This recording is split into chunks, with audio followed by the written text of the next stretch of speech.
कुर्बानी किस पर वाजिब है और ज़कात और कुर्बानी के निसाब में क्या फ़र्क है, ये इरशाद फरमा दें। थोड़ा बहुत फ़र्क है। एक तो साल भर गुजरना शर्त नहीं है कुर्बानी के लिए। ईद की सुबह सादिक से लेकर 12 जुल्हज शरीफ की गुरूब आफ्ताब तक, इस दौरान अगर ये साहिब निसाब हो गया तो इस पर कुर्बानी वाजिब हो गई।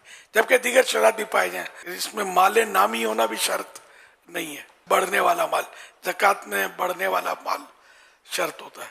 कुर्बानी जो बालिग मुकीम मर्द औरत हैं मुसलमान साहिब निसाब, और निसाब इसका ये है कि जो 52.5 तोला चांदी का मालिक है या उसके बराबर जो रकम बनती है और उसकी ज़रूरत के अलावा वो रकम है उस पर वाजिब है, या जिसके पास 7.5 तोला सोना है या बेचने का सामान उसके पास इतना है कि जो 52.5 तोला चांदी की रकम के बराबर हो जाता है, या घर का ऐसा सामान कि जो ज़रूरत के अलावा है जिसकी हाजत नहीं होती वो इतना है कि 52.5 तोला चांदी की रकम के बराबर हो जाए, या ये सब या कुछ कुछ थोड़े थोड़े से हैं और सबको मिलाएं तो इनकी रकम 52.5 तोला चांदी की रकम के बराबर हो जाती है, तो इस सूरत में इसके ऊपर कुर्बानी लाजिम होगी। उमूमन कोई बचता होगा शायद जिस पर कुर्बानी वाजिब न होती हो।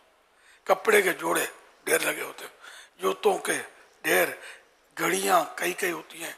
अच्छा, और इसके अलावा देखा जाए तो रुमाल, तो तौलिए, यानी कि इतनी चीज़ें होती हैं जो ज़रूरत से ज़्यादा होती हैं। अब मिसाल के तौर पर एक चश्मा काफ़ी है, ऐनक, फैशन का ये चश्मा लिया, फैशन का वो चश्मा लिया और इस्तेमाल नहीं हो रहा, रखा हुआ है। इस तरह की बाज़ औक़ात चीज़ें होती हैं। मोबाइल फ़ोन है, 2 होते हैं, किसी बार 3 होते हैं। अब मिसाल के तौर पर इस्तेमाल में 2 है, एक वैसे एक्स्ट्रा रखा हुआ है, तो वो भी निसाब में शुमार होगा, काउंट होगा। इसी तरह साइकिलें, स्कूटरें, कारें, तो अब जो इस्तेमाल नहीं हो रही, कार हो, साइकिल हो या स्कूटर हो या कोई टीवी का खोखा रखा हुआ है, इस्तेमाल नहीं हो रहा, लेकिन है, मतलब उसकी वैल्यू है, ये फेंकने का नहीं है, काम का है। ये सारे भी यानी इसमें भी ये काउंट होंगे। और अगर ये भी निसाब की कदर और कुछ रकम है अपने पास, तो वो भी सब मिलकर 52.5 तोले चांदी की रकम के बराबर पहुंच जाएंगे, तब भी कुर्बानी। जबकि ये उन दिनों में जो मैंने बताया आपको, ईद की सुबह सादिक से लेकर 12 जुल्हज के गुरूब आफ्ताब से पहले तक ये चीज़ें इसके पास हैं, मालिक है इसका, और मतलब शराइत पाए गए, जैसे कर्जे वगैरह में डूबा हुआ नहीं इस तरह, तो इस पर कुर्बानी वाजिब हो जाएगी।